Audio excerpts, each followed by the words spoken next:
And welcome back to another great Saturday live stream. I am so excited to be back with you guys today to help answer questions and talk about the medical coding industry. If you have questions, feel free to leave them in the chat. Also, make sure that you say hello to not only me, but all of your friends that are in the chat today. We are live streaming as usual across YouTube, across LinkedIn, and across Facebook. So, it's a beautiful Saturday. I don't know about you guys, but it is finally hitting some higher temperatures here, definitely on the horizon of summer. And unfortunately for me, not having central air, that means I am struggling a little bit with the heat in my office. I bought a portable air conditioner, and basically what I've done now is right before the live stream, I freeze the heck out of my office so that you guys don't have to hear the air conditioning going on in the background, because the window unit that we have upstairs is very, very loud, and definitely don't want that noise either. I'm really excited to be here with you guys today, but without further ado, let's get started with the live stream.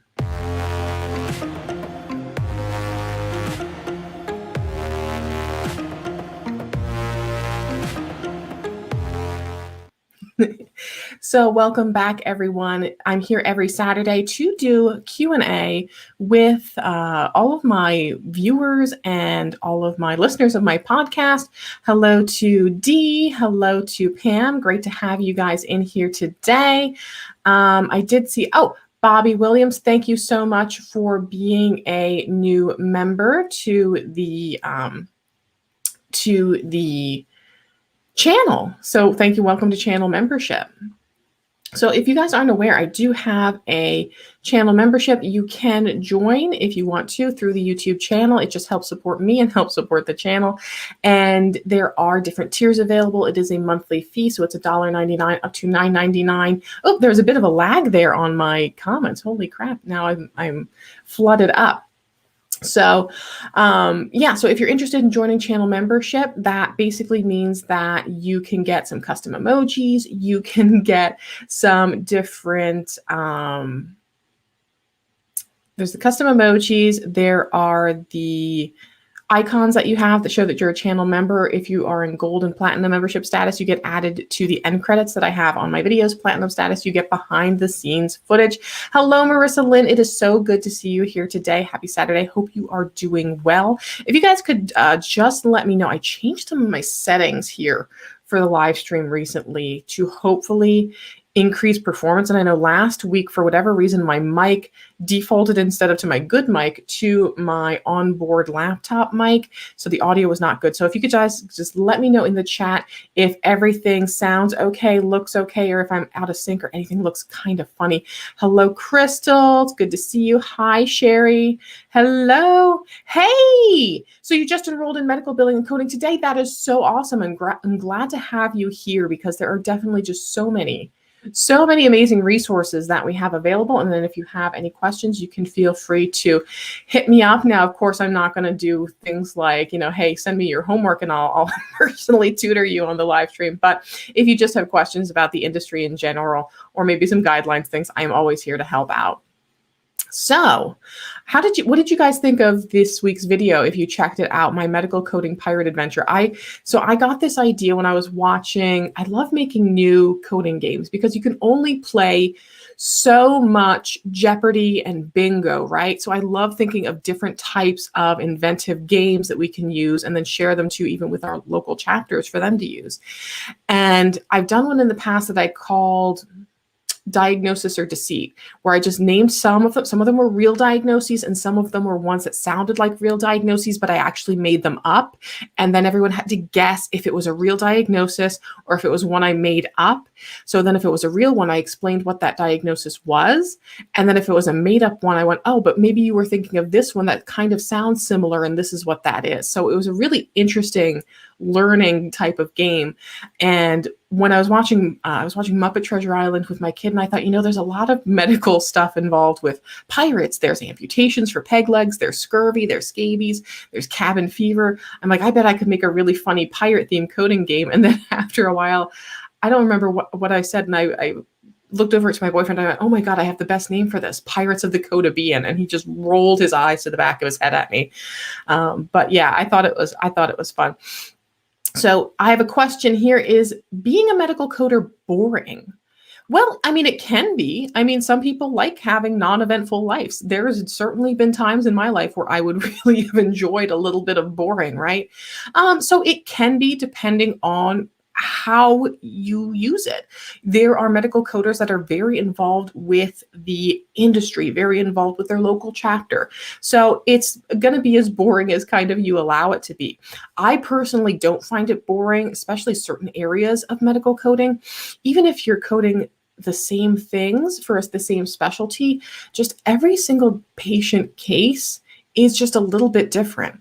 And even I worked in plastic surgery, so I saw a lot of the same procedures over and over and over, but it was always a little bit different for each patient, or there was always something new happening, where maybe, right around 4th of July was when we would see patients who, were playing with fireworks, and one would have an accident, and there would be patients coming in with different types of, explosions on their hands that needed repair, or patients that were under some sort of attack and, had facial reconstruction that they needed done. So there's always something different going on. What is a really exciting area to code for in medical coding is the emergency department, because they see everything. Absolutely everything comes through the emergency department, right? So there probably are some certain types of medical coding, maybe certain specialties that you see a lot of repetitive stuff, but I just find it so incredibly fascinating,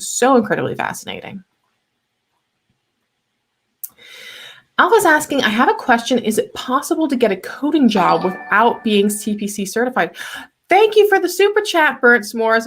Really appreciate your support. That is so amazing. Thank you so much. I don't know if the noise ever comes through. It probably comes in through my mic or something. Let me see if I can get my little noise to come through. Here we go. I got to figure out how to do that. The noises, there's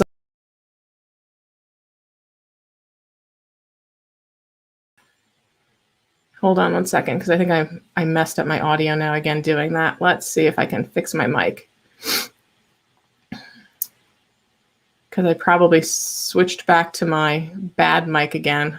Nope, I'm good on my good mic. Whew.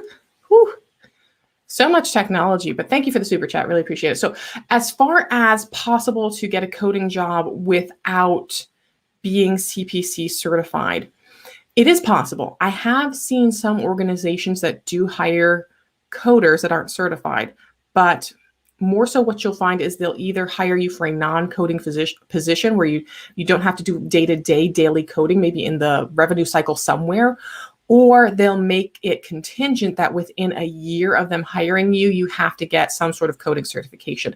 Not necessarily the CPC. Some will accept like a CCA through a HEMA. But there are some organizations, it's harder to come by those, but there are some organizations that will hire coders that aren't certified. It's just more likely that they will require you within a certain amount of time to become certified. So here's the question from our super chat. Huge question, because I'm so confused with some AAPC emails I've been getting. Once certified as a CPC, do we have to take the exam again every year? So you don't have to take the exam again every year, but you do have to get continuing education units. So once you have passed your CPC exam, there is a certain amount of CEUs, continuing education units, that you have to submit every other year to the AAPC. You do also have to pay membership fees every year, which I believe are currently at $190 for AAPC membership every single year. So those are the two requirements in order to keep your certification. Now, if you let it pass a little bit, they'll give you some laxity that they'll say, hey, we saw that, your membership technically expired a week ago, and they'll let you, reinstate you within a certain period of time. But if it goes on too long, then if you let your membership lapse because you don't submit your CEUs or pay your membership fee, then you do have to take the exam again to get your credential again. But there's lots of ways you can get continuing education units for free. If you go onto my channel, there is a great resource that I have called Free CEUs, and it talks to you about all of the different resources that you can get your CEUs for free. But there are some great organizations that you can work for sometimes that will pay for your membership fees as well. So in some cases, they'll pay for maybe some education or they'll pay for membership fees. So it could be a wash depending on what you're looking at. Wow, we're getting a lot of good questions coming in today. But yeah, thanks, Burnt S'mores. That was a great question. Let's see what else we got. So yeah, Pam's agreeing with me. Some of those notes can be very entertaining. I love my favorite is when providers put exactly what the patient said in quotation marks. It'll be like, oh, the patient presents today because they said, and I quote, I feel like crap. And it's like, okay, well, we're not skirting around anything right there.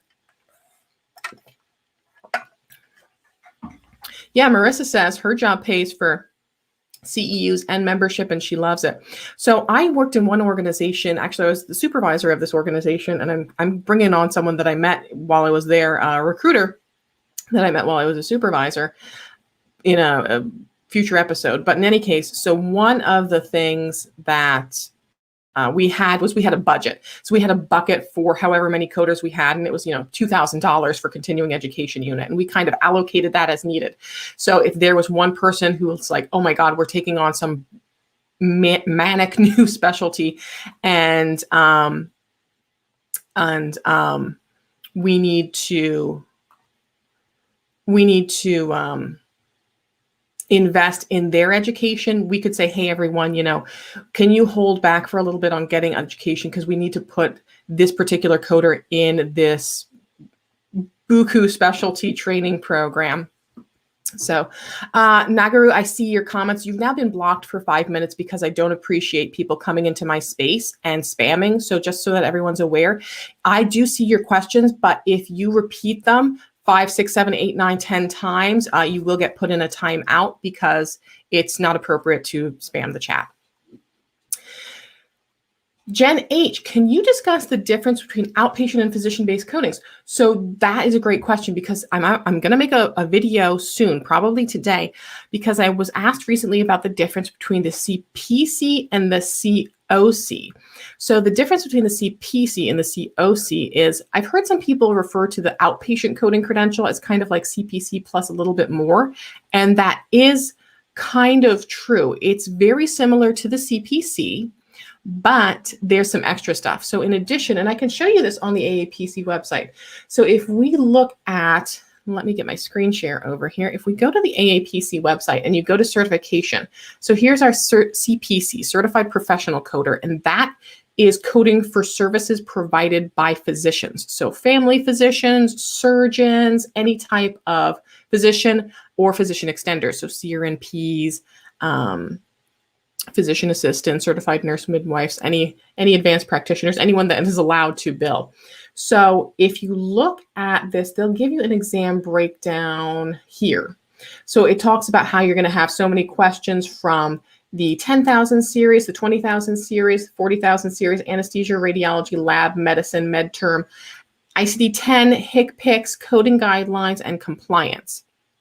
So if you go, though, to the COC exam, so what they're going to test you on a lot more is things like a lot of surgery and a lot of payment methodology. So they're going to ask you questions about, it's in here, let's see, the COC exam thoroughly covers medterm, anatomy, coding guidelines, 5 questions on coding guidelines, payment methodologies. So there's 20 questions just on payment methodologies. So this is billing for, instead of just the physician services, use of ambulatory surgical centers, use of outpatient facility services. So not just billing on the CMS 1500 form, but the UB04 form you have to be familiar with as well. And you have to know about the OPPS, the Outpatient Prospective Payment System, APCs, revenue codes, status indicators, condition codes, payment indicators. So there's a little bit more involved in the COC versus the CPC. And they also want you to know a little bit about the IPPS, which is the Inpatient Prospective Payment System, not necessarily how to calculate a DRG, but what they are and how they play into payments for the inpatient payments. So they're going to ask you a little bit more about payment methodologies. And when you see here about the CPT stuff, they're going to ask you 20 questions about E&M, surgery, radiology, lab and path, medicine, and then a lot of surgery questions. It's going to be really surgical based and some more HCPCS based as well.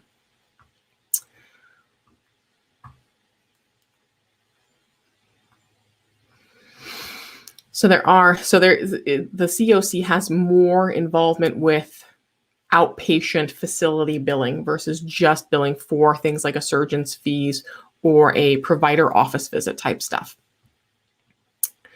Let's see. CD is saying, is it possible? Oh, I just missed it. CD is saying, is the CPC exam possible on the first attempt? Absolutely. From what I hear, and I don't think the AAPC publishes exact statistics, but it seems like it's almost a 50-50 ratio of who does pass versus who does not pass. I passed on the first attempt. A lot of my colleagues did not. I was trained at the same time as a lot of the people that I worked with in a healthcare facility. They brought the instructor in to us and said, hey, we need some certified coders. We're gonna bring her in. She's gonna train you. You have to pay out of pocket. I think at the time it was maybe $1,700, something like that, and that included the books and exam. And if we passed, they would reimburse us then for that fee. And about half of the people that took it with me from my organization passed, and about half of them did not pass. But yeah, it is absolutely 100% passable on the first time. Let's see here.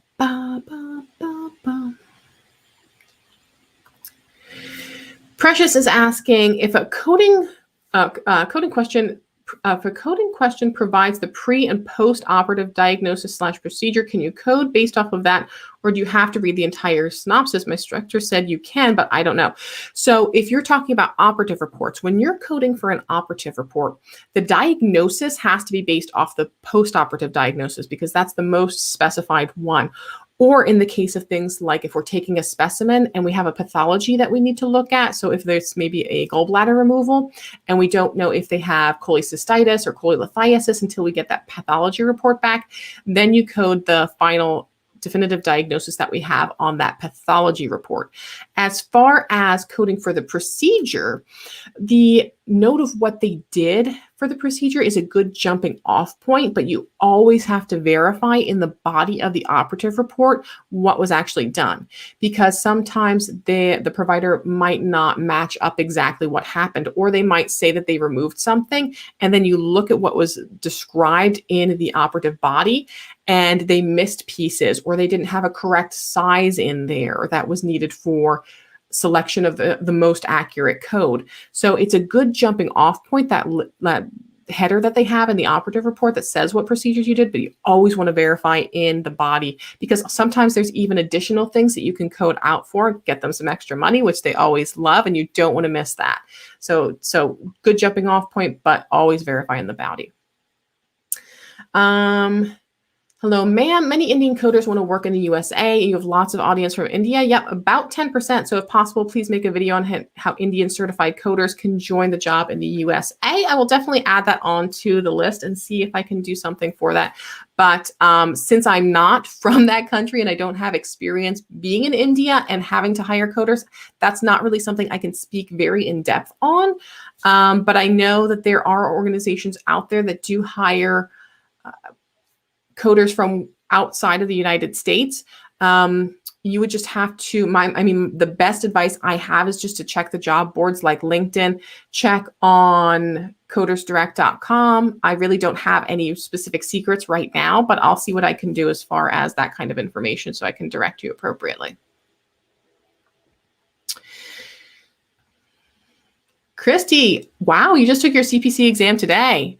Great. That's congratulations on taking it. It is something else. I had such like shoulder and back pain. I think there should be like a recommendation that after you take the exam, you go and get a massage, because I was sitting in like an auditorium there for 5.5, 6 hours. I was told about 15 days for result. Is that the average wait time, or is that due to COVID? It really depends. There are times where you'll get results in just a few days. The other thing to consider is it's getting shipped to Utah. So how close are you to Utah versus someone else, as far as delivery? And then the other thing to consider is there's times where it takes longer.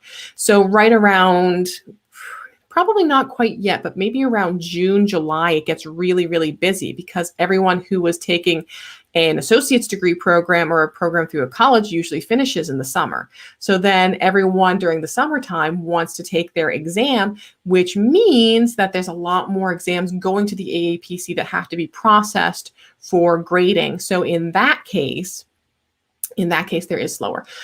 The majority of the time I've seen 7 to 10 days, but yeah, if it can take up to 15 days depending on the wait time. I think COVID hasn't affected it too much in the past couple of months because everything as far as processing has sped up a little bit. Cicely is saying, can you recommend certain techniques for taking the AAPC exam? Absolutely, I can. In fact, I have an entire playlist right on my YouTube channel specifically for this. Let me show you where it is. So if you go to my YouTube channel, and it's Contempo Coding on YouTube, for my Facebook friends. Let me bring it up real quick here. So your channel, and this will look a little bit different for me because I have a lot of, for you, because I have analytics running on my YouTube channel, so I can get all kinds of good data and information through the analytics. But you won't have those unless you have a YouTube channel, in which case you should definitely hook up with me and let me know what I can do for you as far as suggestions for analytics, because I'm more than happy to share some of that information. So if you go to my channel over here, there is a whole playlist right here, CPC exam tips. You got to check this out. CPC exam tips, and that is all the stuff, my best tips, everything I have dumped the heck in there for how you pass the CPC exam. So definitely check that out on the Contempo Coding YouTube channel. Lots of good information. Snack attack. Didn't a lot of people lose their jobs because providers outsourced? So here's one of the things I can talk to you about with outsourcing is when providers outsource, they're just basically moving the position to an external company. And usually these external companies have much more concentration on coders, educating the coders, getting the coders together, keeping them updated. So it's not like the position itself is completely gone. It's shifted to another company. So instead of being directly employed by that provider, that position is now going to be, the workload, I guess we could say, is now moved to an outsourced company. Sometimes when that happens, they will allow that coder to transition over to that outsourced company. There was something else I wanted to say in regards to outsourcing. Oh, so back when we went through the first recession, because I lived through that and met the medical coding world. What happened a lot was, these organizations wanted to cut back on their funds. And the first thing they thought of was, let's get rid of all those coding people. We don't need them. We can just have the providers pick their own codes. We can have the billers do it. We can have whatever, computer assisted coding, which I'm making a whole video on, computer assisted coding. And that they did it for a little while and then saw the plummeting in their money and brought everyone back. Or they, worked with an outsourcing company to get better control of what was going on. So sometimes they think they're saving money, but they're not always. Jennifer's asking, any advice for the CCA exam? I'm taking it on Monday. So I don't have that credential. I'm not as comfortable advising on it because I'm still not sure if there is inpatient coding involved or not, because one person told me that they thought it was going to be inpatient coding. They got there and there wasn't any. They didn't even crack their CPT book. Or maybe it was vice versa. But in any case, as far as the CCA, I don't do information on that, but I know Huang does. And some people swear by his channel. And I definitely am one to support everyone else in there that is providing value and creating good content. So if you go to YouTube, let's see if I can find him for you guys so you can kind of see what I'm talking about here. So Huang has some stuff that I think has the CCA in it. NYUGN? Yeah, here he is. So he has some stuff that is specific to the CCA because I know he's kind of doing... Hi everyone, how are you today? I don't want to get hit with a copyright strike here. But he's doing some stuff similar to what I'm doing. So this is CPC, COC, CCSP, CCS. So some of this might be very applicable to the CCA exam. So definitely check him out. Some people really, really like his channel. It really depends on, what you're kind of looking for. I apologize that the date is coming up here. As far as comparisons, I don't know how to turn those off. I guess I should maybe like do it incognito mode or something. So yeah, he's really good. Back over here.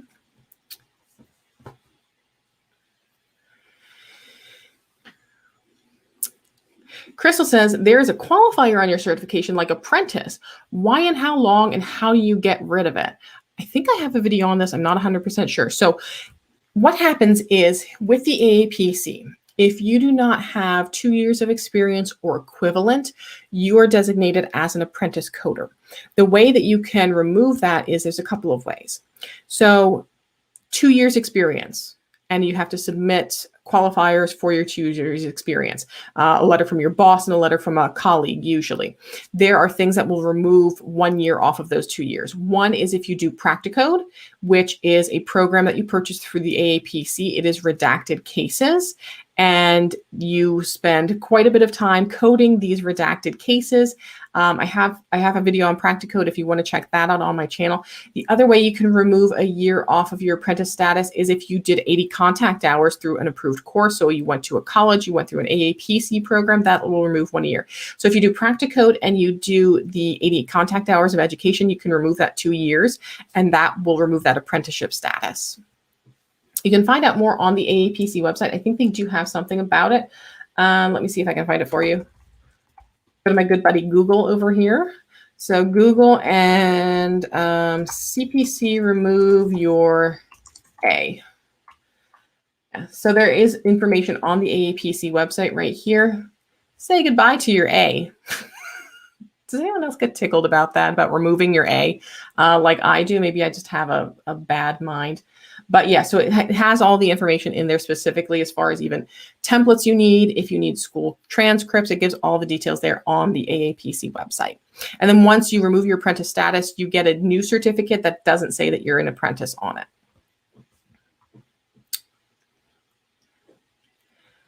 Da, da, da, da, da, da, da. Sherry's asking, can you tell me if a patient comes in for an acute sinus infection, an acute URI, no labs, no fever, and a script for the sinus infection, would it be a 99213? Let me take a look here. So let's both look. Let's go through this. I mean, there's a lot of factors that depend on it too, but let me take a look here and see what I can do. Ew, gosh, my lights over here is not good. Let me refocus on my camera here. So I'm assuming this is a 2021. So the patient's coming in, acute sinus infection and acute URI, no fever, labs. We've got a patient here. We have one acute complicated illness or injury because there's no 2 acute uncomplicated illness or injury. So we can't bump it up into this level 4 here because here we have chronic illness, nope. Chronic illness, nope. Undiagnosed new problem, nope. Acute illness with systemic symptoms. I mean, if there is a systemic symptom there, maybe. But one acute complicated injury, this doesn't sound complicated to me. So even though we have prescription drug management here, we kind of, I don't know how some people mentally wrap their head around the fact that this also means you at least met this. Because someone was questioning the way I circled things one time. But my thought process would be, yeah, that would be a 99213 unless you can find something else in this level 4 column to quantify, like maybe if they did have 2 or more chronic illnesses that the patient, that the provider did address. But if they're just coming in for something acute, probably not was horribly addressed. So I'm thinking 99213. Precious is asking, where's the CPC review that you provide? So there's 2. So I have a CPC review that's like test tips for the exam on my YouTube channel. And then I have a video that is a really in-depth one on my website. And it's a course and it includes a practice exam. So if you go to contempocoding.com, let's see here, courses. And then you go to, this is all my risk adjustment stuff. And then this is the CPC review and practice exam. And that's only $29.99. So that's great. While we're here, though, I should probably plug, I have my risk adjustment bootcamp coming up in 2 weeks, and I've got some really good participation this time. So it's an amazing course. If you've not taken any of my CRC options, I have 3 available for basically any need that you would have. If you're someone who wants a full course, you want everything soup to nuts, I have the full risk adjustment coding course. If you already have another certification, it does come with CEUs. I have my boot camp, which is an accelerated one, and it comes with the study guide in ebook format. And then I have the review and practice exam. Let me get my little head over here. I have the review and practice exam.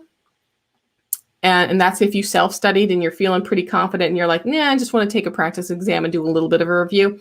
That's an option that I have as well. So lots of stuff coming there for the CRC exam. I love, I don't know. Oh, I don't know what that was because I've not enough time. Oh yeah. So I think there are some videos that you can find on how to cut back on time. So Pam's saying, yeah, my boot camp is really good. Everyone that has taken the boot camp and taken the exam has passed. Everyone. I've been taking little snippets of the shots that everyone's been sending me, saying that they passed. So many have just done really, and then some good scores on too. Lauren saying, how long do you suggest studying for the CRC? I purchased your course and I'm chipping it away at the course and just wondering what the typical time frame starting to test taking. There's so much. Thanks so much for all you do. Thank you, Lauren. I appreciate that. Yeah, so it depends on how much time you have to dedicate. I've seen some people that because they already have a really good understanding of the ICD-10-CM guidelines and they're feeling pretty confident that they're able to do it. I've seen some people in like 3 weeks. Other people, it's taken more like 3 months. It really depends on how much you want to pace yourself there. By the way, again, if you haven't already, I do have a channel membership that you can join. So if you join channel membership through the YouTube channel, it's anywhere from $1.99 to $9.99 a month. And at every tier, you get custom emojis, you get community-only posts. Anyone in gold and platinum membership status, you get your name added to my end credits. And in platinum, you also get behind the scenes footage and little outtakes that I post just to the platinum members.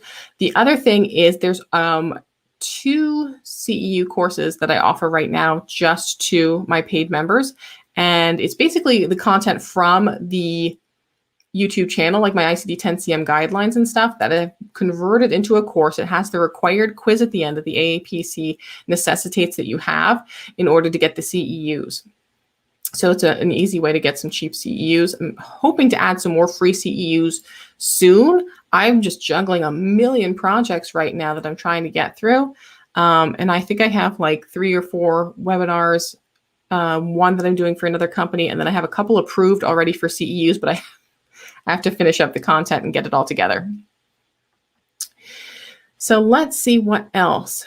What are the requirements for risk adjustment certification? So technically there are none, but there are things that are strongly recommended. There's no requirement. There's nothing that you can't sit for the exam if you didn't do X, Y, and Z. There's just very highly recommended things. So some of the things that are very highly recommended: med terminology, anatomy and physiology.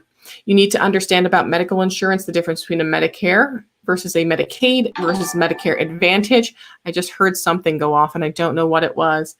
And then you also need to know, that was probably someone joining channel membership, but where are my alerts? Where are my alerts?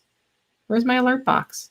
I don't know where my alert box got to. There we go. Woo! Forever Sage just subscribed. Thank you for subscribing. Thank you, Monica, for subscribing. I am so excited to have so many new subscribers. CRC exam, yeah. So MedTerm, anatomy, an understanding of insurance, and then it's just ICD-10-CM coding. So those would be the things that you need to know to sit for the CRC exam. I feel like my comments just paused because I've not gotten a comment here in a minute or two. So once you purchase the CPC review, is it yours forever or a limited time? So what I do is I don't like to use terms like unlimited access or lifetime access, because I know there have been some people in the past who've gotten into a little bit of complications because they said they had lifetime access to something and then an issue happened and people were cut off and so forth. And I don't like to overpromise. So I don't ever cut off anyone's access. However, if for any reason my business goes and switches to a different learning management system, at that point, I don't want to say I've given anyone unlimited access, because at that point I might say, hey, a year from now, we're going to terminate this program and either switch it over to something else, or I'm going to go out of business in a year. So at that point you might, but that's probably not going to be happening anytime soon, at least by the way things are going. So it's not that basically you're never going to be terminated from access to any of the courses that you purchase from me. You're going to have access to them for as long as I'm in business, essentially.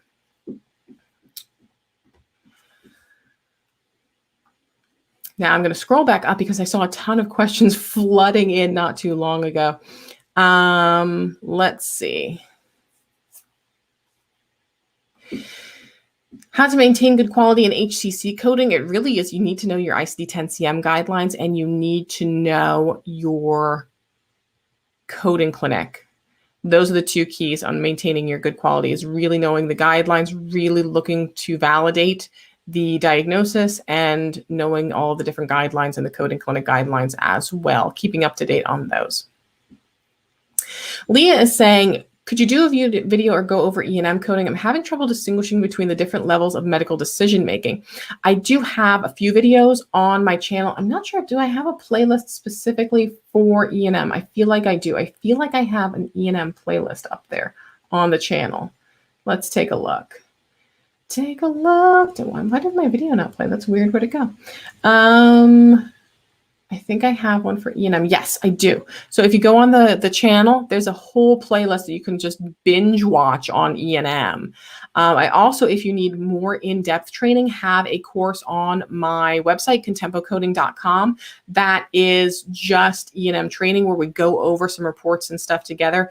And it goes over the older guideline. I shouldn't say the older guidelines, the non-outpatient 99211, 99215 codes, the, level selection still based off of history, exam, medical decision-making, and then the 2021 outpatient physician guidelines.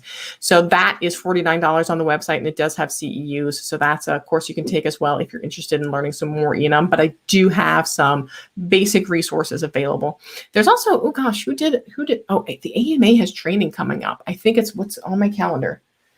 May 25th, the AMA is having a free webinar that they're hosting. So go on the AMA website and check it out. They're having a free webinar that they're hosting on specifically the technical corrections that came out that they put out. So that I'm signed up for that. It's 2:30 to 3:30 Eastern Standard Time on May 25th. So check out the AMA website because they have a free webinar coming up. I don't think there's CEUs for it, but it is free. Do you have any anatomy teaching courses? I am experiencing trouble memorizing and understanding if you don't know. Yeah, unfortunately, I don't teach anatomy. I think Ozark Coding Alliance might. I know Jennifer McNamara has been putting out a lot of stuff lately. So you might check Ozark, or you can just check the AAPC website. I think they have some courses online as well. Not sure if you have maybe a local college or university. Sometimes they will have almost community available courses that are cheaper to take. So that's not one though that I personally have available. My favorite specialty is plastic surgery. So I actually hold a specialty certification, the CPRC, which is Certified Plastic and Reconstructive Surgery Coder. And it's a credential that the AAPC sunsetted a few years ago because there weren't enough people that were testing for it to offset the cost of printing the materials, hosting the course, having the exams printed, etc. So I still have to get CEUs for it. I get to keep my certification, but they're not actively letting anyone else test for it. Now that might change in the future if maybe they move to more online testing, that maybe they'll start offering more specialties again. But yeah, that is my favorite. I love plastic surgery. There's just always so many fascinating things.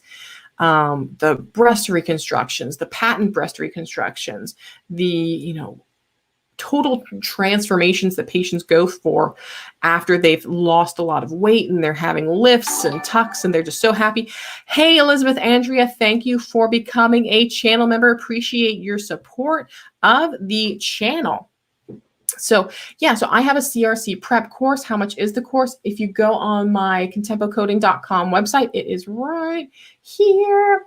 So this is the CRC prep course. It is $499. I actually have a coupon code. I have a coupon code. I'll actually drop it in the chat. It is YTCRC sale, and I believe that takes off 20%. YTCRC sale. The coupon code you should use if you want to purchase the full course at a discount. And then I have the boot camp coming up where it's live on Zoom, and we go through cases together and we go through questions together. And thank you also to Maritza for becoming a channel member. Thank you very much, Maritza. Welcome to channel membership. And yeah, so the full course is available on demand. And then I have the boot camp where it's Zoom. It's a half day Saturday, half day Sunday, and we're like deep diving into stuff.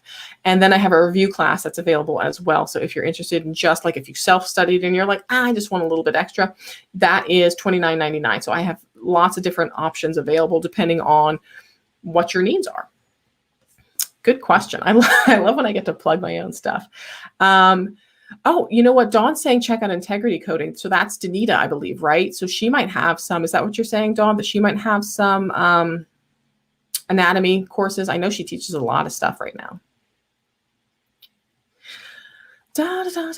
Ashley's saying, I'm getting ready to start school at local college. Any recommendations for starting out?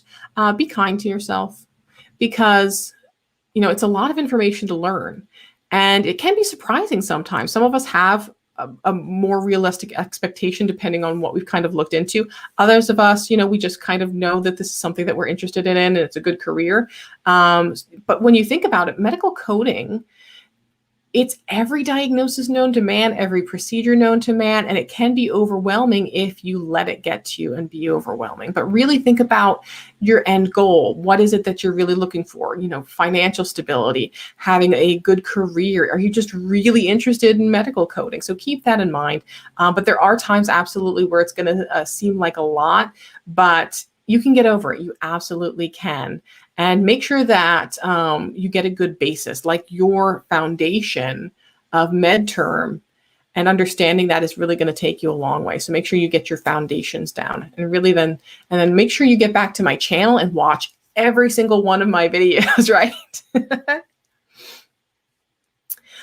I know it's not necessary, but do you think there are benefits to becoming certified in both CPC and CCA? Yeah. So I think it's good to have dual certifications. It really depends on how much you can handle.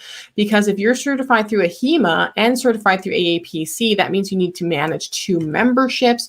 You need to manage 2 sets of CEUs, so continuing education units.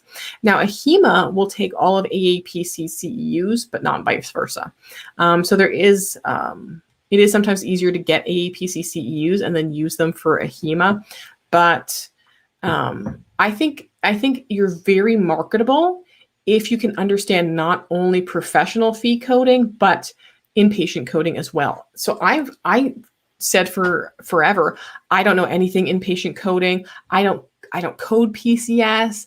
I couldn't calculate a DRG if my life depended on it, but I'm trying to learn. You know, it's maybe not going to happen overnight. It's not going to be this week. It might not even be this month or this year, but I got my first PCS book, because I want to start at least getting a feel for what this whole inpatient PCS coding thing is, right?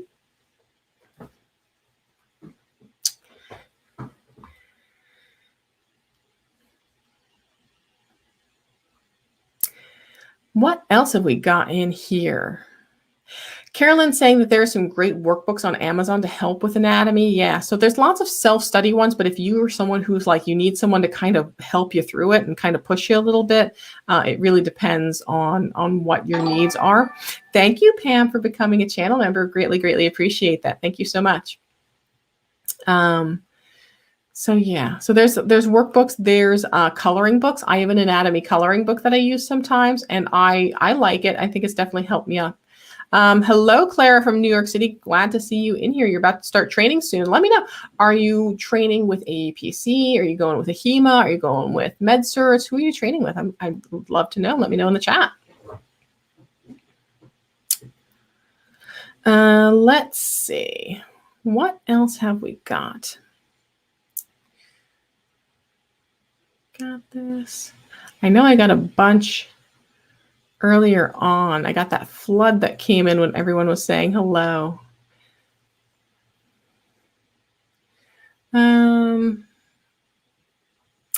So I have this question that came in from Bridget. I feel like I need to know more about the individual procedures and how they are performed. Any suggestions? There's some people that have gotten a lot of help from watching the procedures on YouTube if you're more of a visual person. The other thing you can do is if you have access to the lay descriptions, that can help you get a feel for exactly step-by-step what it is that the provider is doing. So there's a couple of ways to get the lay descriptions. So there's the coder's desk reference, there's the procedural coding expert through the AAPC. I have Codify through the AAPC, which is my encoder kind of program that they have available. And that way I can look up codes, I can get CCI edits, I can get coverage determinations. And one of the things that I also get then is the information on the lay descriptions, which really is helpful. I'll log in real quick so I can kind of show you that a little bit. So if I go here into Codify and I look up a code here, so 15301. So 14301 is my rotation flap code. And if I hit this button here that says lay terms, it will tell me the provider replaces any lesions in any area with healthy tissue from an adjacent site. And then it tells me exactly what the patient does. So when the patient is appropriately prepped and drained, the provider does blah, blah, blah, blah, blah. So it'll give you like step-by-step exactly what the provider is doing, which is just, this was incredibly, incredibly helpful to me, not only when I'm learning, but still even today, just having those lay descriptions is just absolutely like a necessary thing now, because I can't possibly know every single procedure known to man, right? Paul's asking, it is a bad thing to Google search codes on your phone to save time. It depends on what you're doing. You know, sometimes there's codes that you kind of like, if you see them again, you're like, oh yeah, that is the right code. I would not suggest that this is something that providers do, certainly. And sometimes those Google searches are outdated. They might have an outdated code. It might be pointing you to a forum that someone gave the wrong code. And you have to keep in mind that because CPT is licensed, and the licenses are pretty strict on them, that there really isn't an accessible, searchable database for CPT codes. So while you can find really good information on ICD-10, because that's like public domain, essentially, through like the CDC and CMS, they have the entire publication of the ICD-10 manual that you can basically download. But CPT, you might not find great information because of the licensing and not having a publicly searchable database. But yeah, I've done that in the past too, when I'm like, oh, if I just see this code, I'll know that that's the code for congestive heart failure. And then I quick Google it and I'm like, oh yeah, that's right. That's the right code for congestive heart failure. Do you have any subscribers or members that have had success with or given you a review of Medcerts? I'm considering using them for my CPC. Medcerts is great. I've heard great things about Medcerts. In fact, I think the program that I partner with, onlinedegree.com, sends a lot of the students over to Medcerts, and they have a great program.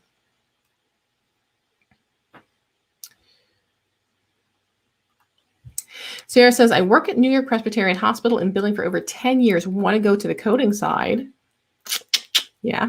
Still wondering about passing the CPC exam. It is definitely doable. It is definitely doable. You have to go in with the right mindset. You have to really know what you're studying. Take those practice exams. If you're doing really well in the practice exams, like an 80% or so, then you know that you're going to do really, really well on the exam.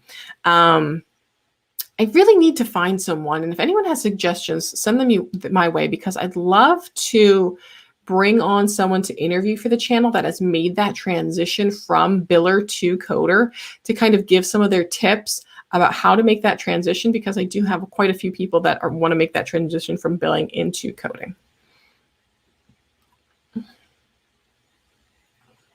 What is the scope of ancillary coding and medical coding, CPT, ICD-10, CM, HCPCS, not just billing on a 1500 form? I almost said HCFA 1500 form. CMS 1500 form. If Pam's on, she knows what I'm talking about when I say HCFA 1500 form, CMS 1500 form, and the UB04 form as well, and then payment methodology. So understanding how to bill for outpatient facility services as well.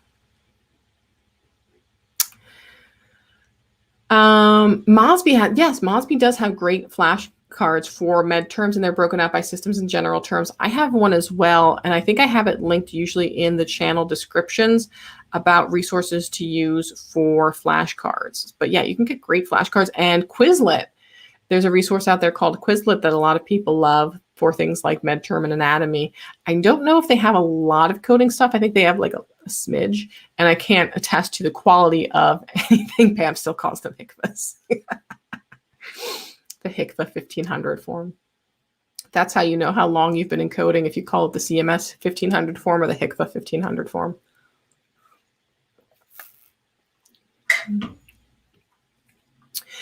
Ashley Taylor is asking about beginner books. So I just did a video on my recommendations for books for medical coding.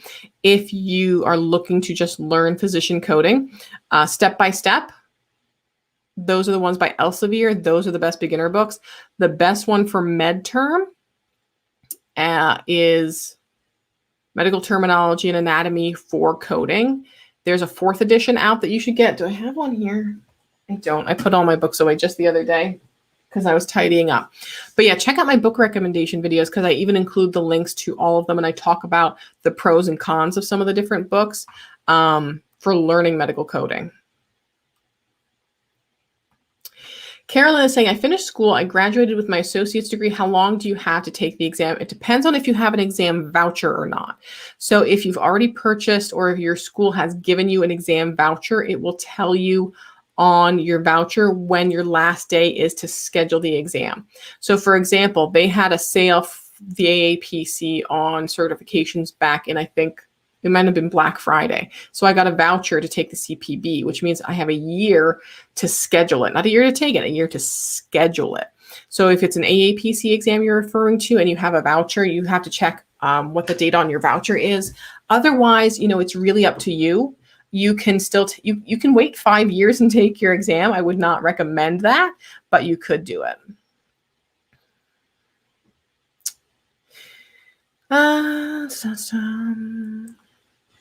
Where can I find anesthesia modifiers? What books are they in?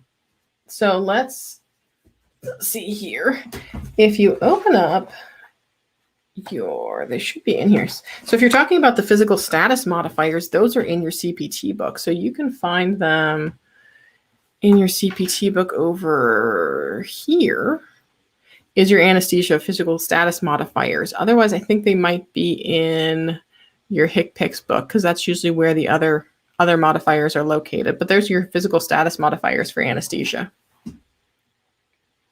They're right in that inner flap of your CPT book. By the way, if you're planning on taking any coding certification exams, this is the book you will need. So AAPC and AHIMA will only let you test with the AMA CPT book. So if you have one from Optum or another organization, you can use that for like day-to-day coding. But if for certification testing, this is the only version that AAPC and AHIMA allow for certification tests. AMA version only. Like AAQX, QI, they should be in your HCPCS book. Let's see. Now, HCPCS books, there's like a million different versions of HCPCS books. Let me see if I can find them. Yeah, so they should be in your appendix of your HCPCS book.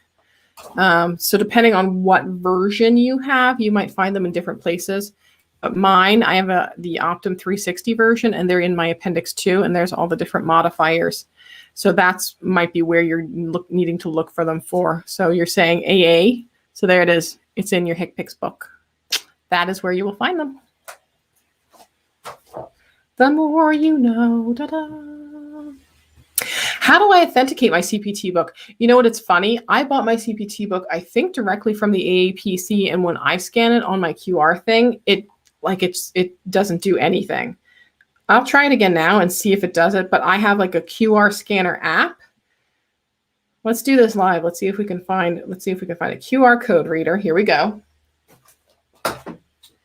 Let's see what it does here. I'll turn on my document camera. We'll do it live. QR scanner. There we go. Okay, so all it's doing is telling me to shop books. Browse website. Okay.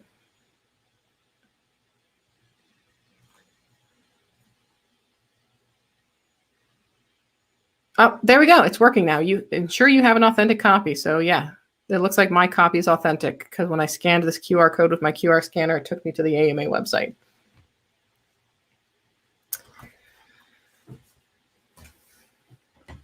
Da, da, da, da, da, da, da.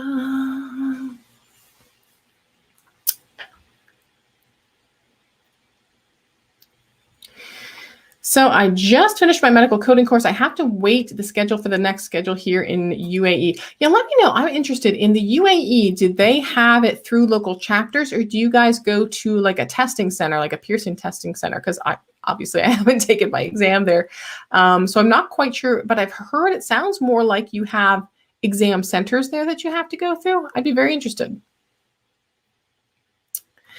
Deanne is saying, I am finishing school in December, so I will be taking my exam in 2022.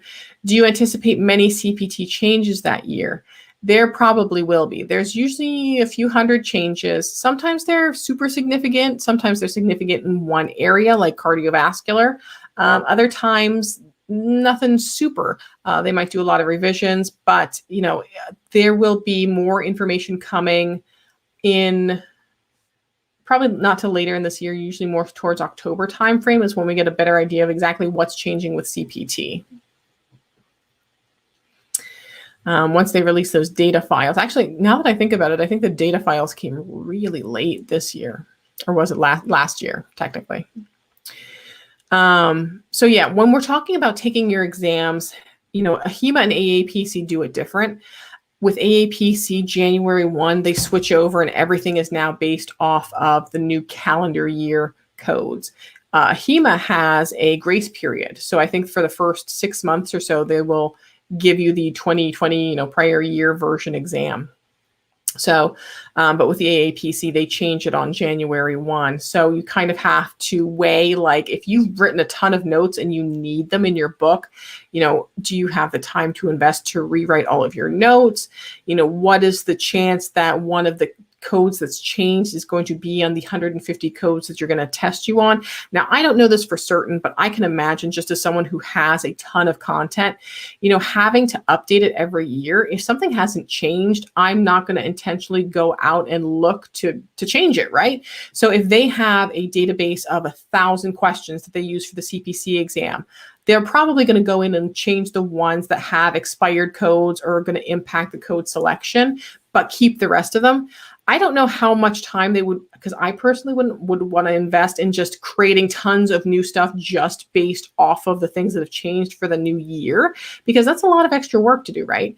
But so you kind of have to weigh, like, what is that risk that they've updated one of those codes that's going to, or one of those questions that's going to be one of the 150 that you have on your exam.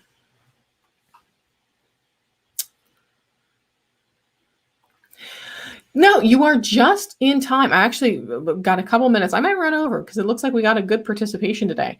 So I hope I'm not late, but would medical coding be a fair career for those with social anxiety? There is always a place. There's always a place in medical coding for people who like to be behind the scenes, that they like to do, work, just sit and do their coding and not get bothered and just hands down, like, so super focused. Or if you want to just jam out and do your medical coding, whatever, there's always going to be a place for those people. You'll probably have more lucrative of a career if you want to get into management or team lead or senior positions.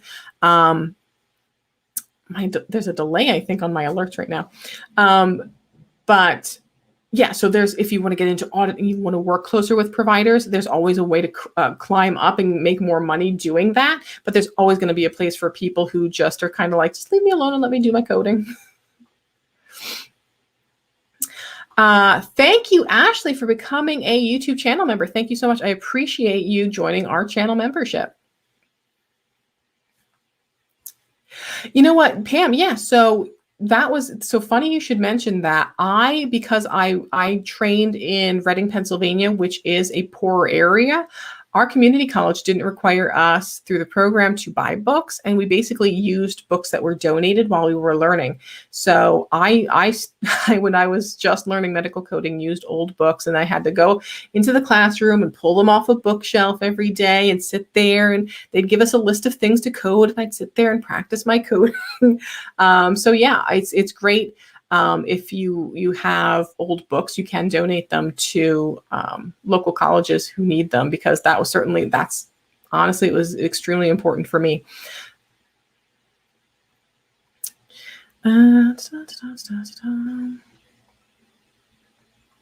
But yeah, as far as retention, I keep a couple of years backs of my books. I have different versions of things like ICD-10. So I keep mine because sometimes if I'm like, oh, does the Optum version have this? Does the TCI version have this? Does the Bucks version have this?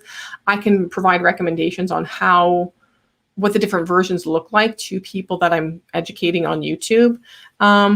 But honestly, if you have an encoder program that you can use and you can look up the historical information, you might not need to keep, 5, 6, 7 years worth of your code books. I usually keep back maybe 3 years. It really depends on your needs. And of course, depending on what you're doing, if you're working in risk adjustment, you might be looking at stuff from a couple of years ago. If you're doing provider audits, you might be looking at stuff from a few years ago. So depending on what you're doing, you might need to retain for a longer period of time too. Dawn's asking, is the AAPC prep exam books a good source to invest in? If you're talking about the books, like the book bundles, they're great. Their prep books, everything that they have is specifically geared towards the AAPC certification exams. So even as far as like their ICD-10-CM book, there's some great maps in there, like thought maps and illustrations that are just so incredibly helpful specifically for taking the CPC exam. So I think they're great. Ashley, which of your courses do you recommend on your site to start out with? It depends. It really depends on what you're doing. So I will say that, the courses that I have on my website I have a lot of risk adjustment courses. So for the CRC credential, if you're brand new to medical coding, you don't know any med term, any of that, I don't do the entry level of like med term anatomy, etc. So you would have to get that somewhere else. But a lot of what I do is CRC credential specific. So if you're looking to get your CRC credential and you don't have a lot of experience in risk adjustment, take the full course. If you are looking for E&M, I have E&M, I have some lesion coding stuff. So a lot of the other stuff that I have is just more so continuing education, specialty specific things. I'm still building that library up. So we'll kind of see how that transforms over time. Okay. And with that, it is 3:02, you guys. And I just want to say thank you so much. I am like amazed, and I'm so glad that the live stream went well today. It looks like I finally got the techie bugs fixed with my capture cards, with my cam link. So everyone, I want to thank so many of you for coming in today, for joining channel membership, for supporting me, for supporting everything that I do. And I am so honored. I love the feedback that I get. Every time I come in here, I get great new ideas for additional content to make so I can better serve and add value and help you all out in your goals. Thank you so much, Marissa Lynn, for the super sticker. That is so fantastic. I'm excited. I'm so happy that you are here again today. Stayed for the entire duration of the live stream. So thank you, Marissa, for coming in. Thank you, Elizabeth. Yeah, I love that pirate video. If you haven't seen it yet, check it out. Thank you, Burnt S'mores, for coming in. I really appreciate each and every one of you so incredibly much.